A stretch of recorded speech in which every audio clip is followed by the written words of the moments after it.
kali kali kali kali kali na senari, kali kali kali nali na senari. Leo niseme na nisikise na munisikise kwa makini.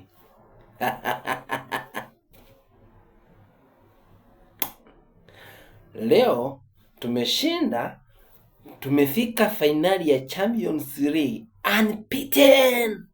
Hiyo ni record pia. Baka finali ni unbeaten. Tunapiga Bayern, tunabeba kikombe. Nakumbuka sana, uchungu unaniuma sana wakati Chelsea juzi imekubali ipiwe na Man City ndipo tusipepe Premier League. Na Mungu ni nani?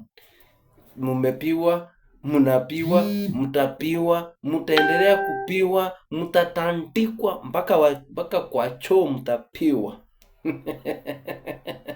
Kuna adui mwingine nafurahia sana, anaelea relegation. Tottenham naye anasherehekea, anapiwa na Man City, anasherehekea ndi eti Arsenal ndi asipepe kikombe. Sasa hiyo unaenda relegation nyang'ao.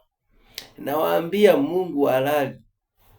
Naenda kupepa trophy ya Champions League ya gold.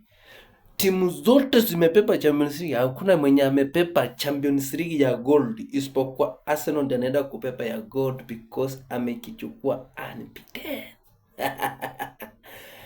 Haya, Mungu naye ni nani tena? Amecheza kie. Angalia saa hii Man City jana imefanya nini? Ilikuwa imepiwa na Everton, ikatroki bahati.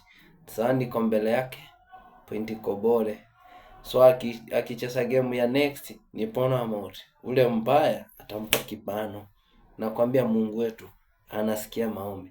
Ndipo anasema muombe adui yako hizi siku mingi. Vile unavyobarikiwa achionee kwa macho. Maadui wa Arsenal, Mungu awabariki muishi, mchionee kwa macho nikipepa Premier League na nipepe chambe. Sa God atuachi na nimeenda Prince KE ama Prince K mwenyewe.